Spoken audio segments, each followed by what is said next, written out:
ഐക്യകരാർ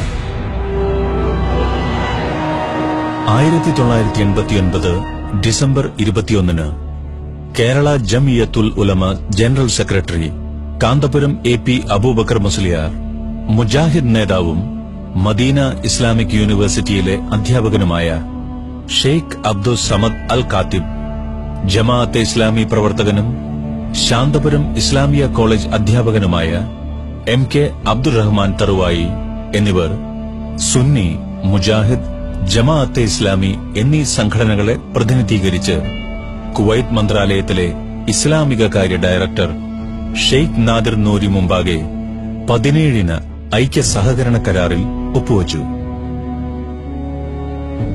Kuwait ഐക്യ കരാറിലെ വ്യവസ്ഥകൾ പാലിച്ച് അതിൽ ഒപ്പിട്ട സംഘടനകൾ മുന്നോട്ടു പോവുകയും ക്രിയാത്മകമായി പ്രവർത്തിക്കുകയും ചെയ്തിരുന്നുവെങ്കിൽ കേരളീയ മുസ്ലിങ്ങൾ അവരുടെ ധനവും ഊർജവും വിഭവങ്ങളും നിർമ്മാണാത്മകമായി വിനിയോഗിക്കുവാനും ആഗോള ഇസ്ലാമിക സമൂഹത്തിനും ലോകത്തിനു തന്നെയും സംഭാവനകൾ നൽകുവാനും കഴിയുമായിരുന്നു എന്നതിൽ ഒരു തർക്കവുമില്ല. KNM-ഉം സമസ്ത കാന്തപുരം ഗ്രൂപ്പും ഉൾപ്പെടെ എല്ലാവരും ഒപ്പിട്ട പ്രസ്തുത കരാറിന്റെ പൂർണ്ണരൂപം ഇതാ. അള്ളാഹുവിന്റെ പേരിൽ സഹോദരന്മാരായ നമുക്കറിയാം, അള്ളാഹു മുസ്ലിങ്ങളെ ഒരേക സമുദായമാക്കിയിരിക്കുന്നു. സഹോദരന്മാരും പരസ്പരം സ്നേഹിക്കുന്നവരും ഭക്തിയിലും പുണ്യത്തിലും പരസ്പരം സഹകരിച്ചു വർത്തിക്കുന്നവരുമാക്കിയിരിക്കുന്നു. അല്ലാഹു തആല നമ്മോടിണങ്ങാൻ കൽപ്പിച്ചു, പിണങ്ങുന്നതും ഭിന്നിക്കുന്നതും വിരോധിച്ചു. അതിനാൽ താഴെ പറയുന്ന കാര്യങ്ങൾ ഒന്നാമതായി യോജിച്ചംഗീകരിക്കപ്പെടാൻ നിങ്ങളുടെ മുമ്പാകെ വയ്ക്കുന്നു. 1. നമുക്കിടയിൽ ആദർശപരമായി ഏതെങ്കിലും വിഷയത്തിൽ ഭിന്നാഭിപ്രായമുണ്ടായാൽ അഭിപ്രായ ഭിന്നത അല്ലാഹുവിലേക്കും റസൂലിലേക്കും മടക്കേണ്ടത് നിർബന്ധമാണ്. 2. പരിശുദ്ധ ഖുർആനിനും തിരുസുന്നത്തിനുമല്ലാതെ ആർക്കും അപ്രമാദിത്വമില്ലെന്നാണ് സത്യത്തിൽ നിലകൊള്ളുന്നവരുടെ അഭിപ്രായം. പാപസുരക്ഷിതത്വമുള്ള റസൂൽ തിരുമേനിയുടേതല്ലാത്ത ഏത് ഇമാമിന്റെയും അഭിപ്രായം തള്ളുകയോ കൊള്ളുകയോ ആവാം. ഖുർആനിനും സുന്നത്തിനും യോജിച്ചുവരുന്ന ഏതൊരാളുടെ അഭിപ്രായവും നാം സ്വീകരിക്കും. യോജിച്ചു വരുന്നില്ലെങ്കിൽ അള്ളാഹുവിന്റെ ഗ്രന്ഥവും റസൂലിന്റെ ചര്യയുമാണ് പിൻപറ്റാനും അനുസരിക്കാനും കൂടുതൽ അർഹം. 3. ജനങ്ങൾക്കിടയിലുള്ള അഭിപ്രായ വ്യത്യാസങ്ങളെ അധിക്ഷേപവും ആരോപണവും മുഖേന നേരിടുകയല്ല നാം ചെയ്യുക, അവരുടെ ഉദ്ദേശ്യത്തിന് വിട്ടുകൊടുക്കുകയാണ്. 4. ഗവേഷണ പടുക്കളായ പണ്ഡിതന്മാരും സമുദായത്തിലെ ചിന്തകരും ഏകോപിച്ചു പറഞ്ഞ അഭിപ്രായങ്ങൾ മുറുകെ പിടിക്കണം. എന്നാൽ പൂർവിക ഗവേഷകരുടെ വീക്ഷണങ്ങൾ വ്യത്യസ്തമാവുന്നിടത്ത് തന്റെ നിരീക്ഷണത്തിൽ ഖുർആനിനോടും സുന്നത്തിനോടും ഏറ്റവും അടുത്ത അഭിപ്രായം സ്വീകരിക്കണം. അഭിപ്രായം പറഞ്ഞ വ്യക്തിയെ വാഴ്ത്തുകയോ ഇകഴ്ത്തുകയോ ചെയ്യേണ്ടതില്ല. 5. യാഥാർത്ഥ്യം കണ്ടെത്താനും സത്യം പ്രാപിക്കാനുമുതകുന്ന രീതിയാണ് നാം സ്വീകരിക്കേണ്ടത്. ഒരഭിപ്രായത്തെ പൊക്കിക്കാണിക്കുന്നതോ ഒരു പ്രത്യേക വാദം സത്യമാണെന്ന് സ്ഥാപിക്കാൻ ശ്രമിക്കുന്നതോ ആയ രീതി കരണീയമല്ല. സത്യം പ്രാപിക്കുകയാണ് ഉദ്ദേശ്യം, എന്റെ നാവിലൂടെയാവട്ടെ അഥവാ പ്രതിയോഗിയുടെ നാവിലൂടെയാവട്ടെ. 6. ഭിന്നിപ്പിന്റെ കാര്യങ്ങളിൽ അള്ളാഹുവിന്റെ പേരിൽ സ്നേഹിക്കുക, സത്യം പ്രാപിക്കാൻ സഹകരിക്കുക എന്ന അടിസ്ഥാനത്തിൽ യോജിക്കാവുന്നതാകുന്നു. 7. അന്യന്റെ ന്യൂനത പരതി നടക്കുന്നതാവരുത് നമ്മുടെ രീതി. വിശ്വാസത്തിന്റെ വൈകല്യത്തിൽ നിന്ന് ഉടലെടുക്കുന്ന അനാരോഗ്യകരമായ പ്രവണതയാണിത്. നമ്മുടെ സഹോദരന്മാരുടെ രക്ഷയിലും മാർഗദർശനത്തിലും ഗുണകാംക്ഷയിലും നാം അതീവ തൽപരരായിരിക്കണം. 8. അഭിപ്രായ ഭിന്നതയുള്ള പ്രശ്നങ്ങൾ പൂർണ്ണമായും എല്ലാ വശങ്ങളും വിശദീകരിച്ചുകൊണ്ട് അവതരിപ്പിക്കണം. ഏതെങ്കിലും ഒരു പാർശ്വം പരാമർശിച്ചാൽ പോരാ, പ്രതിയോഗിയുടെ അഭിപ്രായവും വിശദീകരണങ്ങളും ശ്രദ്ധിച്ചു കേൾക്കണം.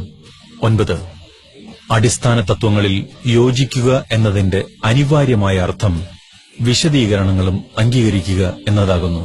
ശാഖാപരമായ ചില കാര്യങ്ങളിൽ ഭിന്നാഭിപ്രായമുണ്ടെന്നത് ഒരാളുടെ മാർഗം അബദ്ധമാണെന്നതിന് തെളിവല്ല. ആദർശ പ്രശ്നങ്ങളിലെ ശാഖകളുടെ വിശദീകരണങ്ങളിൽ പൂർവികർ ഭിന്നാഭിപ്രായക്കാരായിരുന്നിട്ടുണ്ടല്ലോ. 10. പൊതുവായ അടിസ്ഥാന തത്വങ്ങളിൽ അധികവും യോജിക്കുന്നൊരു വിഭാഗം സത്യമാർഗത്തിൽ നിന്ന് വ്യതിചലിച്ചിരിക്കുന്നുവെന്ന് പറയാൻ ഒരു ശാഖാപരമായ അഭിപ്രായാന്തരം അടിസ്ഥാനമാക്കിക്കൂടാ. മുൻതൂക്കവും പ്രാമുഖ്യവും നോക്കിയാണ് വിധി എഴുതേണ്ടത്. 11. എത്ര രൂക്ഷമായ ശത്രുതയും അഭിപ്രായ ഭിന്നതയും ഉണ്ടെങ്കിലും മിതത്വവും സമന്വയവും പാലിക്കണം. നമ്മോട് യോജിക്കുന്നവരെ പ്രീതിയുടെ കണ്ണുകൊണ്ടും വിയോജിക്കുന്നവരെ വിദ്വേഷത്തിന്റെ ദൃഷ്ടികൊണ്ടും നോക്കാൻ പാടില്ല. 12. അബദ്ധം പറ്റിയവരെ അപ്പാടെ അകറ്റി അവരുടെ സദ്ഗുണങ്ങൾ ത്യജിക്കപ്പെട്ടാൽ മുസ്ലിം ചരിത്രത്തിൽ സ്വീകാര്യനായ ഒരു പണ്ഡിതനും ഉണ്ടാവില്ല. 13. ചില പ്രശ്നങ്ങളുടെ പേരിലോ അഭിപ്രായത്തിലും ധാരണയിലും വ്യത്യസ്ത രീതി സ്വീകരിച്ചതിന്റെ പേരിലോ ഒരു വിഭാഗത്തെ അനഭിമതരും കൊള്ളരുതാത്തവരുമായി മുദ്രകുത്താവതല്ല. പരസ്പരം കാഫിറാക്കുന്നതും മതഭ്രഷ്ട് കൽപ്പിക്കുന്നതും വളരെ ഗൌരവതരമാണ്. അതൊരിക്കലും ചെയ്യാൻ പാടില്ല. 14. ദീനിൽ നേതൃത്വവും ജ്ഞാനത്തിൽ സ്ഥിരപ്രതിഷ്ഠയും ജീവിതത്തിൽ സദ്ഗുണ സ്വഭാവവും ഉള്ളവരെന്ന് അംഗീകരിക്കപ്പെട്ട മഹാത്മാക്കളിൽ നിന്ന് സംഭവിക്കുന്ന അപാകതകൾ കാരണം അവരെ അധിക്ഷേപിക്കരുത്. അവരുടെ സുഹൃതങ്ങളുടെയും ശ്രേഷ്ഠതകളുടെയും കടലിൽ മുങ്ങിപ്പോകാൻ മാത്രമേ ആ തിന്മകളുള്ളൂ. 15.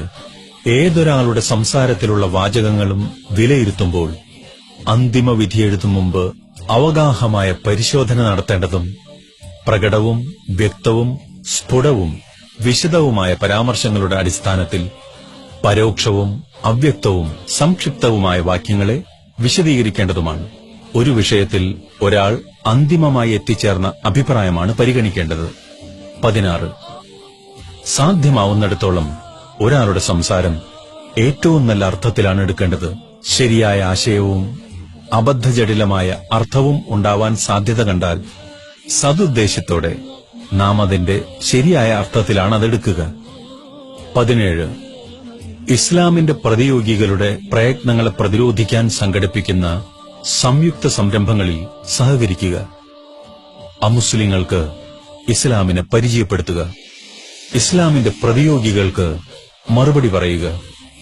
ഓരോ വിഭാഗത്തിന്റെയും നേതാക്കളോടും അനുയായികളോടും മറുവിഭാഗം സ്നേഹവും മമതയും പ്രകടിപ്പിക്കുക. ഓരോ വിഭാഗവും സംഘടിപ്പിക്കുന്ന പരിപാടികളിൽ സംബന്ധിക്കുവാനും സംസാരിക്കുവാനും മറ്റുള്ളവർക്ക് അവസരം നൽകുക. പത്രപേജുകളിലും പുസ്തകങ്ങളിലും പ്രസിദ്ധീകരണങ്ങളിലും മിമ്പറുകളിലും പരസ്പരം വിമർശിക്കുന്നത് അവസാനിപ്പിക്കുക. ആദർശപരമായ അഭിപ്രായ വ്യത്യാസങ്ങൾ കുത്തിപ്പൊക്കുന്നതും പരസ്പരം കാഫിറാക്കുന്നതും നിർത്തിവെക്കുക.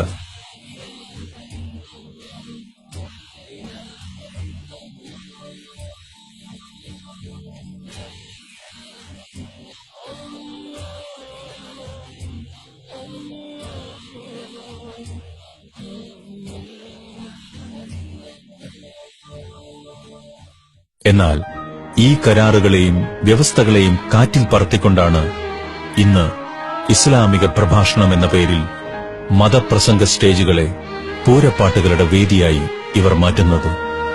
നേതാക്കൾ വ്യതിചലിക്കുമ്പോൾ അവരെ നേർമാർഗത്തിലെത്തിക്കുവാനുള്ള ഉത്തരവാദിത്വം അനുയായികൾക്കായിരിക്കെ അത് ഒരു അമാനത്തായി നാം മനസ്സിലാക്കാത്തത് എന്തുകൊണ്ടാണ്?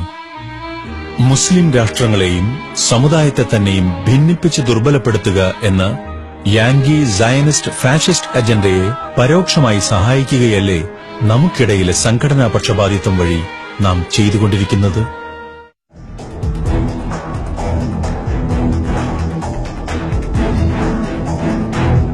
ലോക മുസ്ലിങ്ങൾ എന്നാൽ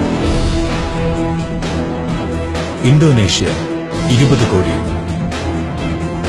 പാകിസ്ഥാൻ 17 കോടി, ബംഗ്ലാദേശ് 14 കോടി, ഇന്ത്യ 16 കോടി, ഈജിപ്ത് 7 കോടി, നൈജീരിയ 4 കോടി, അഫ്ഗാനിസ്ഥാൻ 2 കോടി, Somalia, Algeria, Iran, Iraq, Libya, Azerbaijan, Morocco, തുർക്കി എന്നിങ്ങനെ 150 കോടി മുസ്ലിങ്ങൾ ലോകത്തിന്റെ വിവിധ ഭാഗങ്ങളിൽ ജീവിക്കുന്നു.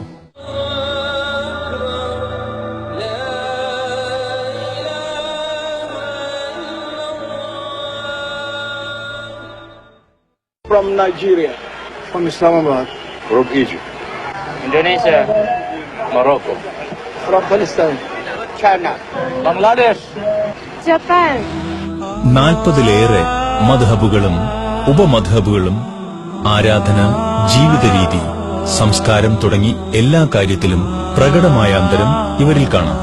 എന്നാൽ എല്ലാവരും ദൈവിക പാശത്തെ മുറുകെ പിടിച്ച് മുസ്ലിമായി ജീവിക്കുന്നു. അടിസ്ഥാന വിശ്വാസങ്ങളും ആധാരമാക്കുന്ന പ്രമാണങ്ങളും ഒന്നുതന്നെ. ഒരുമയോടെ ജീവിക്കാൻ ഇതുതന്നെ ധാരാളമല്ലേ? കേരളീയ മുസ്ലിം സംഘടനകളിൽ ഇന്ന് നാം കാണുന്ന അനാരോഗ്യ പ്രവണതകൾ അവസാനിപ്പിച്ച് സഹവർത്തിത്വത്തോടെ പരസ്പര പൂരകമായി പ്രവർത്തിക്കുന്ന ഒരു കാലം വരുമെന്ന് നമുക്ക് പ്രതീക്ഷിക്കാം.